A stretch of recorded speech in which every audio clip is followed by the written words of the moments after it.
Bəd xəbər haqqında video paylaşmışam. İnsanlarda belə bir xüsusiyyət var. Gözəl giyin keçin, bahalı yox, şık yox.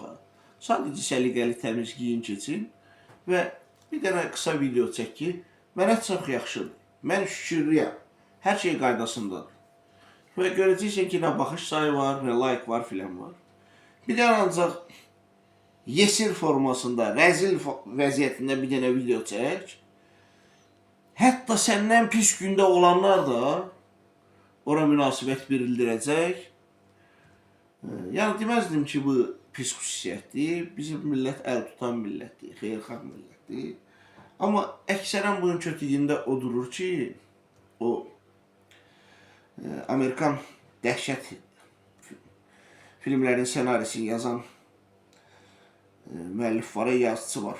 Deyir ki, biz dəhşətlər düşünürük ki, reallığa dözə bilək. Yəni, insan şuuraltı, şuurüsü özündən pis gündə olan bir şey axtarır ki, özünə şükür eləsin. Stephen King yazıcının adı düşdü yadıma. Bu qədər.